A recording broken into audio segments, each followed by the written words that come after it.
Hello dear learners, welcome. मैं हूँ सिया और आज हम पढ़ने वाले हैं NIOS class 12th English chapter second, जिसका नाम है लेज़र, जो एक पोइट्री है। तो आज हम इस चैप्टर को कंप्लीट करेंगे। फर्स्ट चैप्टर ऑलरेडी कंप्लीट हो चुका है और मैं आपकी जो NIOS की टेक्स्ट बुक है वहीं से ही मैं आपके लिए नोट्स एंड प्रेजेंटेशन रेडी करती हूँ और आपके समक्ष प्रस्तुत करती हूँ ताकि आपको अच्छे से समझ में आ जाए और बहुत इजीली आपका चैप्टर कंप्लीट हो जाए। तो चलिए इस चैप्टर को हम स्टार्ट करते हैं। इस चैप्टर में जैसे कि हमने पढ़ा कि ये एक पोइट्री है। पोइट्री में है कुछ 11-12 लाइन्स हैं पोइट्री के, तो 2-2 लाइन्स करके हम पढ़ेंगे और उसका जो मीनिंग है वो जानेंगे, ठीक है। तो चलिए स्टार्ट करते हैं। फर्स्ट जो 2 लाइन है, पहले के 2 लाइन है, वहाँ से हम स्टार्ट करते हैं। तो पोइट का नाम है विलियम हेनरी डेविस, जिन्होंने ये लिखा है। तो पढ़ते हैं क्या लिखा है उन्होंने। What is this life if full of care, if full of care we have no time to stand and stare। पहले के 2 लाइन में जो पोइट ने कहा है कि What is this life if full of care we have no time to stand and stare। तो अब इसका मतलब क्या है वो हम पढ़ते हैं। उसका मतलब है कि the poet William Henry Davis ने इसको क्या बताया है इसमें, वो कंप्लेन कर रहे हैं लाइफ के बारे में कि complaining about a life that has been made complicated by the human life style.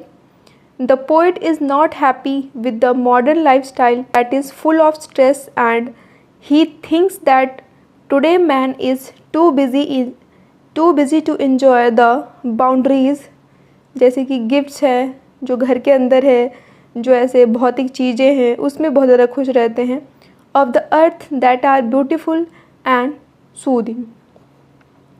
देखो इसमें क्या कह रहे हैं कि विलियम हेनरी डेविस कह रहे हैं कि वो लाइफ के बारे में कंप्लेन कर रहे हैं कि आजकल की जो ह्यूमन बींग्स है, जो उनकी लाइफ स्टाइल है, ठीक है, वो मॉडर्न लाइफस्टाइल है, वो उनकी लाइफ में फुल ऑफ स्ट्रेस है, वो बहुत ज़्यादा सोचते हैं, ठीक है, बहुत ज़्यादा वो बिज़ी रहते हैं और जो अंदरूनी जो कुछ भौतिक चीज़ें, जैसे कि कुछ चीज़ों को ख़रीद लिया, बड़ी बड़ी कारें ख़रीद ली, ठीक है, कुछ गिफ्ट्स वगैरह ख़रीद लिया, इन सब से वो खुश होते हैं। नेचर है, नेचर की जो सुंदरता है हम उसको देखते ही नहीं हैं, ठीक है। तो ये इस 2 लाइन्स में जो पोइट है उन्होंने यही बताया है। नेक्स्ट 2 लाइन्स पढ़ते हैं। आगे के 2 लाइन में उन्होंने कहा है कि no time to stand beneath the board and stare as long as sheep और काउज। ये line 3rd and line 4th है, जिसको हम सेकंड स्टैंजा भी बोल सकते हैं। फर्स्ट स्टैंजा में 2 लाइन्स थे एंड सेकंड स्टैंजा में भी 2 लाइन्स हैं, जिसमें है no time to stand beneath the board and stare as long as sheep or cow। इसका हम मीनिंग पढ़ते हैं। The poet express his point of view that even we have no time to stand under the beautiful and green branches of trees which gives us comfort and tranquility in all seasons। Poet अपना point of view express कर रहे हैं कि हमारे पास जो आजकल की जो ह्यूमन बींग्स हैं उनके पास टाइम नहीं है एक ब्यूटीफुल ग्रीन सा पेड़ के पास खड़े होने का, जिसकी ब्रांचेस हरी हरी ब्रांचेस हैं, ठीक है, उसमें बहुत सारे ब्यूटीफुल फ्लावर्स लगे हुए हैं और वहाँ पे हमें कंफर्ट मिलता है बहुत अच्छा, और हमें वहीं पेड़ के नीचे बहुत अच्छा लगता है बैठने में, ठीक है। वो सारे सीज़न में वो उनका अलग अलग उस पेड़ को देखने को मिलता है, ठीक है। तो वो चीज़ें देखने का जो सुख है वो नहीं भोग पाते हैं, वो नहीं ले पाते हैं, ठीक है। नेक्स्ट कहते हैं here the poet wishes to make us realise that how these trees are lovely and beautiful but unfortunately we are self have deprived us of their beauty since we spare no moment to stare and admire their beauty in all aspects. कह रहे कि but ये जो poet है वो ऐसा wish कर रहे हैं कि हमको रियलाइज़ हो, जो आजकल की जो वो है ह्यूमन बींग्स हैं, हमको रियलाइज़ हो कि ये जो कितना ब्यूटीफुल है, जो ट्रीज़ है कितना लवली है, कितने ब्यूटीफुल है, ठीक है, लेकिन अनफॉर्चुनेटली दुर्भाग्यवश हमारे पास इसको जो आनंद है, उस सुख को भोगने का हम आनंद प्राप्त नहीं कर सकते हैं, ठीक है। नेक्स्ट है the poet perhaps in the anguish further says that animal like cows and sheep are far better than humans who have time to enjoy beauty of green trees and take shelter for peace and relaxation under the lap of nature। फिर बाद में poet कह रहे हैं कि हमसे अच्छा जो ह्यूमन बींग्स हैं, हमसे अच्छा तो काउज एंड शीप हैं, जो कि हमसे बहुत ज़्यादा बेटर लाइफ जी रहे हैं। उनके पास क्या है, उनके पास इंजॉय करने के लिए टाइम है, ब्यूटीफुल नेचर को वो इंजॉय करते हैं, पेड़ के नीचे शेल्टर में बैठते हैं, ठीक है, वो रिलैक्स होते हैं नेचर ऑफ द लैब, मतलब कि नेचर की गोद में वो बहुत ज़्यादा सुखी अनुभव करते हैं, जो कि हम ह्यूमन बींग्स नहीं कर पाते। चलिए अब इसका थर्ड एंड फोर्थ लाइन हो गया है, अब हम next line fifth and sixth पे आगे बढ़ते हैं। फिफ्थ एंड सिक्स्थ लाइन में पोएट ने कहा है कि no time to see when woods we pass where squirrel hide their nuts in grass. इसमें क्या कहना चाहते हैं कवि, मतलब कि पोएट क्या कहना चाहते हैं, the poet communicates that when we pass through tall trees even then we do not see golden opportunity to spare some moment to stop and look their beauty. कहते हैं कि अगर हम किसी बड़े से पेड़ से गुजरते भी हैं तो हमारे पास एक गोल्डन अपॉर्चुनिटी होता है कि हम उस नेचर को, हम उस पेड़ से के छाँव में बैठ सके, थोड़ा सा आनंद ले सके, लेकिन अनफॉर्चुनेटली हम ऐसा करते नहीं, हम उस मोमेंट को स्पॉइल कर देते हैं, ठीक है, हम इस अपॉर्चुनिटी को, गोल्डन अपॉर्चुनिटी को छोड़ देते हैं। The poet says that these dark and tall trees provide pleasant, charming, attractive, soothing and appealing scenery where squirrels or other small animals play and hide their foods in the grass for the winter season। अब देखो यहाँ पे क्या poet कहना चाहते हैं कि जो टॉल ट्रीज़ क्या क्या प्रोवाइड करता है, प्लीजेंट, चार्मिंग, अट्रैक्टिव तो होता ही है, ठीक है, हमें देखने में काफ़ी अच्छा लगता है। वहाँ पे अगर हम बैठे तो हम ये भी देख सकते हैं कि जो स्क्वेरल होते हैं, स्क्वेरल को हिंदी में कहते हैं गिलहरी, जो गिलहरी होती है, गिलहरी जैसे छोटे छोटे और भी एनिमल्स होते हैं, वो खेलते रहते हैं आसपास, फुदकते रहते हैं और अपने फूड को स्टोर करके रखते हैं विंटर सीज़न के लिए, ठीक है। नेक्स्ट क्या है, हाँ, और इस विंटर सीज़न के लिए अपने फूड को स्टोर करके रखते हैं और हमें देखने में काफ़ी आनंद आता है, जिसको हम स्पॉइल कर देते हैं, हम देख नहीं पाते। He again wants to realize us that we are always in hurry and miss to enjoy, capture and store these beautiful scenes of natural beauty in our mind।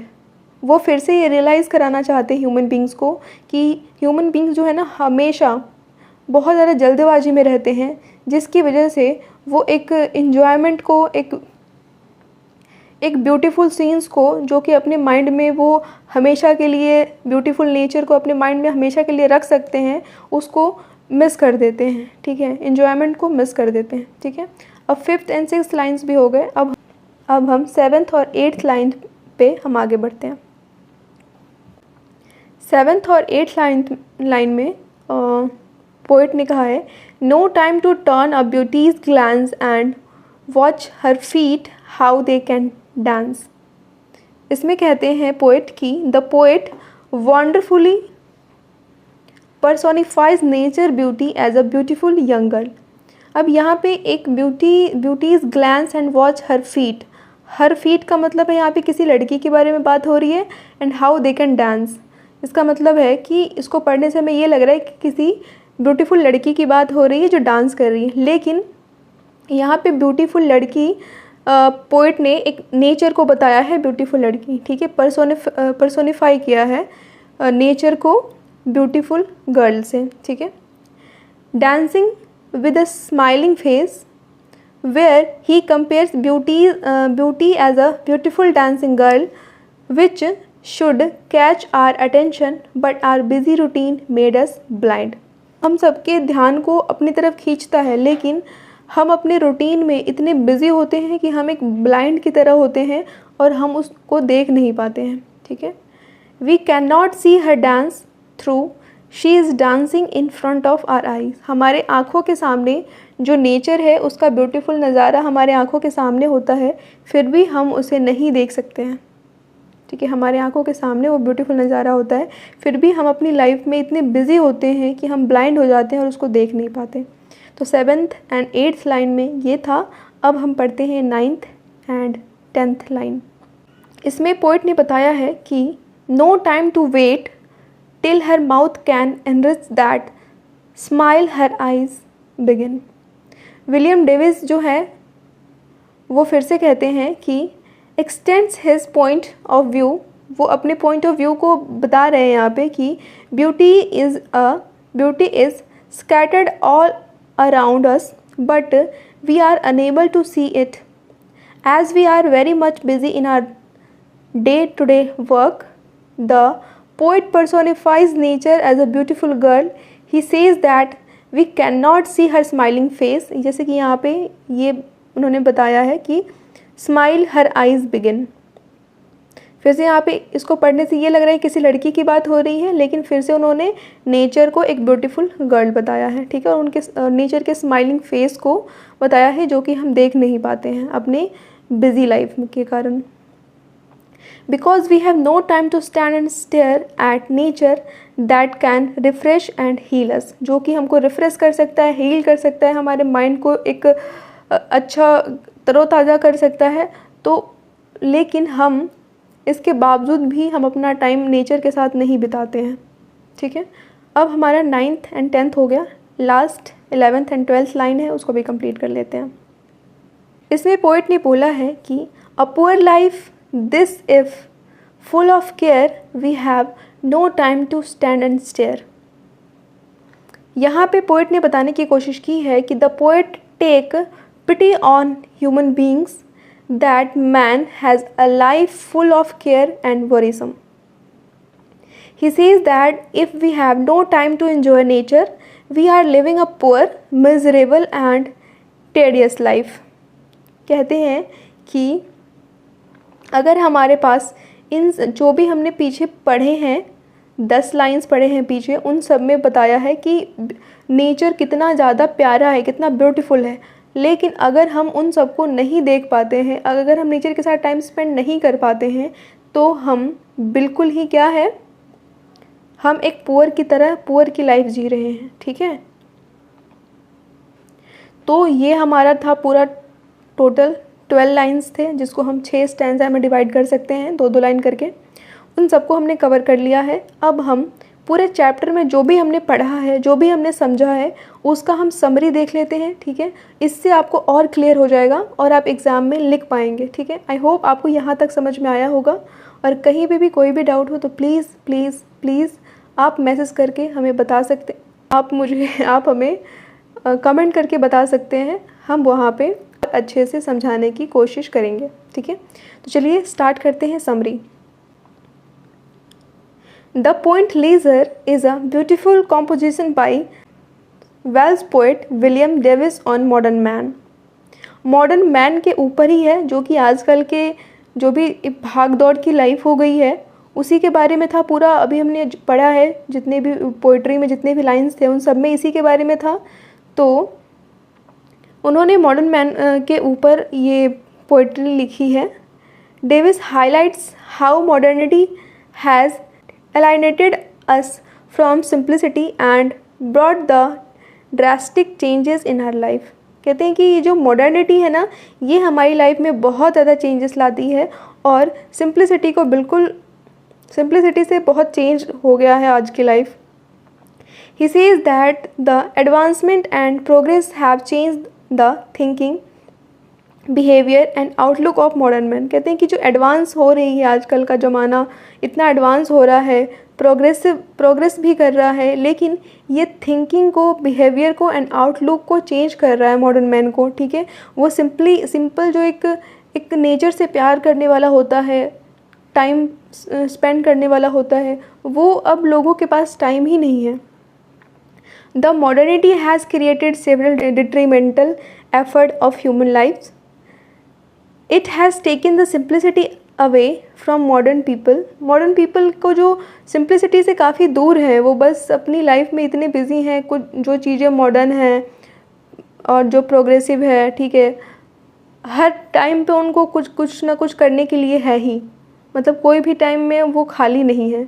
अगर खाली है भी तो ऐसे ही फ़ोन्स वगैरह में बिज़ी रहते हैं, टीवी वगैरह में बिज़ी रहते हैं, या तो कहीं ना कहीं पे बिज़ी ही रहते हैं वो. According to the poet, nowadays all that a person need a luxury, care and comfort. सभी अपने लग्जरी, केयर एंड कम्फर्ट में बिज़ी हैं आजकल. And one does not have the leisure to enjoy nature vibes. Nature vibe को enjoy करने के लिए किसी के पास टाइम नहीं है. In this poem the poet highlights the importance of nature and how it helps one to keep his spirit alive. इस पोएम में पोइट ने हाईलाइट किया है कि नेचर का इम्पोर्टेंस क्या है और इसको हम कैसे, इससे हम कैसे वो जो अच्छी सी वाइब है वो हम कैसे ले सकते हैं, जो कि हमारी ज़िंदगी को और आसान और अच्छा खुश बना सकती है. ठीक है, तो थोड़ा सा और है समरी में, उसको भी देख लेते हैं, देन हमारा चैप्टर कंप्लीट हो जाएगा. The poet reflects upon the busy and hectic schedule of the modern man nowadays. आजकल के ज़माने में जो हेक्टिक शेड्यूल है, अभी मैंने बताया कि हर एक टाइम पे एक इंसान के पास कुछ ना कुछ करने के लिए होता ही है और वो उसमें बिज़ी रहते हैं, अपने आप को बिल्कुल ऐसा एक बंधा हुआ मज़दूर की तरह बिल्कुल उसमें बिज़ी रहते हैं. He express his concern about the life a modern man having no time to enjoy and play. The modern man is so much obsessed with work that have no time for activities such as read a book, play a game, watch a movie, go for a walk, listen to music, watch TV, visit a friend, go for excursion or admire the beauty of nature. ठीक है, तो अपने काम में busy हैं और इन सब के लिए टाइम नहीं है. ठीक है, देखो लीजर टाइम का मतलब होता है जो भी करने में आपको अच्छा लगे, ठीक है, जिससे आपको खुशी मिले. वो एक गेम भी हो सकता है, ठीक है, अपने साथ टाइम स्पेंड करना, खुद को खुशी देना इंटरनली, उसको हम कह सकते हैं लीजर टाइम. ठीक है, तो ये होता है. The poet directly raise the question about complex and hectic routine of our daily life. The question about his life of man, the question about the life of man full of care, anxiety and responsibilities and no time to see beauty of nature. And last में क्या है, in the last stanza the poet also answer this question. अभी हमने last stanza में पढ़ा था जो कि 11th एंड 12th था. वहाँ पे पोइट ने बताया था कि अगर आपके पास टाइम नहीं है, आपके पास लीजर टाइम नहीं है, ये सारी चीज़ें आप नहीं करते हैं, तो आप एक पुअर की लाइफ जी रहे हैं. ठीक है, मिजरेबल लाइफ जी रहे हैं. ठीक है, तो उसका जो भी हमने पूरा पढ़ा था उसका आंसर लास्ट में उन्होंने दे दिया. ठीक है, तो आपको पता ही होगा कि इस पोएम को लिखा किसने है. विलियम हेनरी डेविस ने इस पोएम को लिखा है. आप इस नाम को याद रखिएगा और मैं आशा करती हूँ कि आपने जो भी मैंने यहाँ पे नोट्स आपके लिए बनाए हैं, आप वहाँ से कुछ एग्ज़ाम में आप लिख कर आएँ तो बहुत अच्छा होगा. आपका टाइम जो है ये ख़राब नहीं जाएगा और समझ में आ गया तो ये बहुत अच्छी बात है. प्लीज़ अगर आपको समझ में आया है तो प्लीज़ मुझे एक कमेंट करके ज़रूर बताइएगा और अगर अच्छा लगा हो तो लाइक, शेयर एंड सब्सक्राइब कर लीजिएगा. मैं आप लोगों के लिए ऐसे ही यूज़फुल वीडियोज़ लेकर आती हूँ. मिलते हैं नई वीडियो के साथ, तब तक के लिए बाय बाय, टेक केयर.